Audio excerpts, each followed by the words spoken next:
HSC 24 ব্যাচের পোলাপান যারা ডেডিকেটেডলি ঢাকা ইউনিভার্সিটি প্রিপারেশন নিতেছ, তো তোমরা অনেকেই আমাকে ইনবক্সে মেসেজ করছো যে ভাই ইঞ্জিনিয়ারিংয়ের জন্য কিভাবে রিভিশন দিব, সেই রিলেটেড তো ভিডিও দিছেন।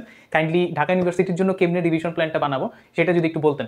তো আজকে হচ্ছে আমি রিভিশন প্ল্যান দিব না, রিভিশন প্ল্যানটা আমি এই মাসের শেষ দিকে দিব, কাইন্ড অফ হচ্ছে তোমার ডিসেম্বরের 31 তারিখের আগে চলে আসবে, ঠিক আছে? কয়েকটা কারণে কিন্তু এইবার যারা ডেডিকেটেডলি ঢাকা ইউনিভার্সিটি প্রিপারেশন নিতেছ তারা কিন্তু অ্যাডভান্টেজ পাইতেছো।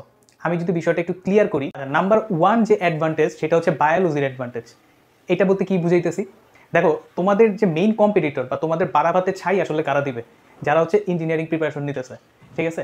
এমন অনেক স্টুডেন্ট আছে যারা মনে করো ইঞ্জিনিয়ারিংয়ের জন্য হয়তো ক্যাপেবল না, হয়তো তারা হচ্ছে মনে করো ইঞ্জিনিয়ারিংয়ে কোনো সিট জুটাইতে পারবে না, তারা কিন্তু দেখা যাবে যে ঢাকা ইউনিভার্সিটিতে একটা সিট মেরে দিছে। তো তোমাদের মেইন যে শত্রু তারা কিন্তু হচ্ছে যারা ইঞ্জিনিয়ারিং প্রিপারেশন নিতেছে, তাদেরকে তোমার বিট করতে হবে। তো এইবার ইঞ্জিনিয়ারিং অ্যাডমিশনের যে রুটিনটা বা পরীক্ষার টাইমগুলো এমনভাবে পড়ছে যে ওদের হাতে কিন্তু কোনো সময় নেই। এমনিতেই কিন্তু ওরা এক্সপেক্ট করছিল আরও 1 থেকে 1.5 মাস বেশি সময়, বাট পরীক্ষা কিন্তু মোটামুটি তাদের এক্সপেকটেশনের তুলনায় অনেক আগে চলে আসছে। তো এখন কিন্তু তাদের হাতে বায়োলজি পড়ার আর কোনো সময় নাই।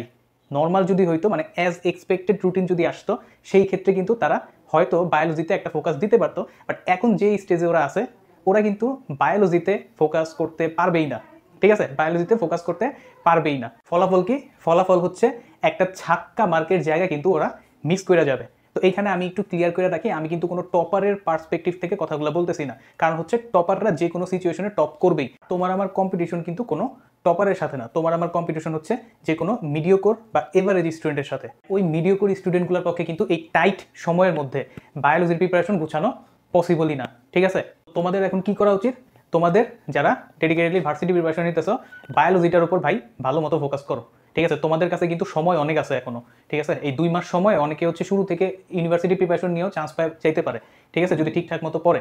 আর তোমরা তো অলরেডি পড়ে আসছো, সো এখনো যে সময়টা আছে বায়োলজিকে টপ প্রায়োরিটি দাও। বায়োলজিতে যদি তুমি মনে করো 22-এর মতো নাম্বার তুলে ফেলতে পারো, 20 থেকে 22, ঠিক আছে, তাইলে কিন্তু মনে করো তোমার চান্স নিশ্চিত।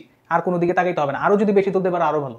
কারণ হচ্ছে বায়োলজি একদম ছাক্কা মার্ক ভাই, প্রশ্ন আসবে আর টুকটুক করে দাগায় নাম্বার নিয়ে নিবা, ঠিক আছে? একে তো হচ্ছে তোমার হচ্ছে সময় বাঁচবে, সেটা অন্য জায়গাতে ইউজ করতে পারবা। আর বায়োলজিতে মাথা ঘাটানোর কিছু নেই। সবচেয়ে বড় কথা হচ্ছে, বড় অ্যাডভান্টেজ যেটা, সেটা হচ্ছে মাথা ঘাটানোর কিছু নেই, ঠিক আছে? সো আমি বলবো ভালো মতো যে যেখান থেকেই প্রিপারেশন নিছো, কেউ হয়তো উদ্ভাসের প্রিপারেশন বুক পড়ছো, কেউ হয়তো মনে করো মেইন বই পড়ছো, যে যাই পড়ছো ওইটার একদম কোনাকাঞ্চি সাবা করে ফেলাও কইরা, ঠিক আছে? কে বলতে পারো যে ভাই অনেকে তো বায়োলজি না দাগায় ইংলিশ বলেন বা বাংলা এগুলো দাগাইতে পারে ইঞ্জিনিয়ারিংয়ে যারা আছে। তো এখানে বলি, যারা ইঞ্জিনিয়ারিং প্রিপারেশন নেয় তারা কিন্তু ফিজিক্স কেমিস্ট্রি ম্যাথ ছাড়া আর দুনিয়াতে কিছু দেখে না। একে তো হচ্ছে তাদের অন্য জিনিস পড়তে ভালো লাগে না, আর 2 হচ্ছে তাদের সময় থাকে না। সো বায়োলজির মধ্যে যদি অন্য কিছু তারা অ্যান্সার করতে যায়, সেটার প্রিপারেশন কিন্তু তারা নিয়ে যেতে পারবে না, ঠিক আছে? সেকেন্ড যে অ্যাডভান্টেজটা আছে সেটা হচ্ছে ইঞ্জিনিয়ারিং পরীক্ষার্থীদের টানা পরীক্ষার ধকল, প্লাস হচ্ছে পরীক্ষায় না পারার হতাশা। এই কথা কেন বলতেছি? কারণ হচ্ছে ঢাকা ভার্সিটিতে পরীক্ষা দেওয়ার আগে একে তো হচ্ছে কুয়েটের রেজাল্ট দিয়ে দিবে, যারা চান্স পাওয়ার তারা চান্স পায় গেছে। দেন হচ্ছে বুয়েটের প্রিলিমিনারি রেজাল্ট দিয়ে দিবে, ঠিক আছে? তো কুয়েট থেকে এলিমিনেট হবে, দেন হচ্ছে তোমার বুয়েট প্রিলি থেকে এলিমিনেট হবে, দেন মাঝখানে চুয়েটের পরীক্ষা দিবে। ঢাকা ইউনিভার্সিটির পরীক্ষায় বসার আগে ওদের প্রত্যেকের মাথায় হাজার হাজার অঙ্ক না পারার যে বেদনা, সেটা কিন্তু ইনস্টল হয়ে যাবে, ঠিক আছে? তোমরা যারা ঢাকা ইউনিভার্সিটির জন্য পড়তেছো তারা কিন্তু ওইটা দিয়ে হয়তো তোমার অ্যাডমিশন সিজন শুরু করবা। আর হচ্ছে যারা ইঞ্জিনিয়ারিং প্রার্থী তারা কিন্তু অলরেডি 4টা পরীক্ষা দিয়ে ফেলছে, ওকে?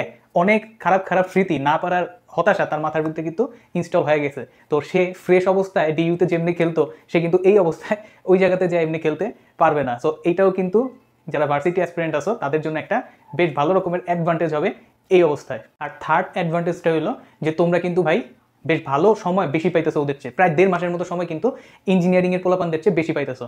কারণ হচ্ছে ইঞ্জিনিয়ারিংয়ের পোলাপানের পড়ার টাইম কিন্তু শেষ, ঠিক আছে? পড়ার টাইম শেষ। তারা এই যে জানুয়ারি মাস থেকে আর পড়তে পারবে না, তাদের পড়ার সময় শেষ। পুরো জানুয়ারি তাদের পরীক্ষা চলবে, কুয়েট যাবে, বুয়েট প্রিলি যাবে, ফেব্রুয়ারিতে চুয়েট যাবে।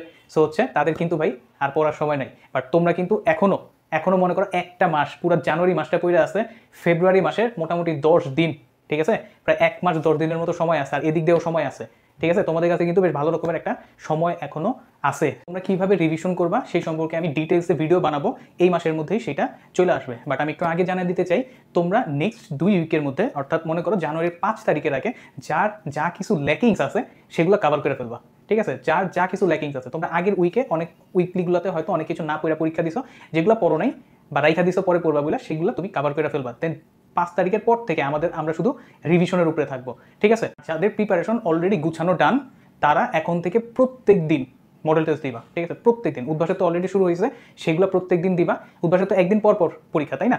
ওই যেদিন পরীক্ষা নেই সেদিনও তুমি মানে কোনো বই থেকে পরীক্ষা দিবা, মনে করো বিভিন্ন বই থাকে না মডেল টেস্টের বই, সেখান থেকে পরীক্ষা দিবা।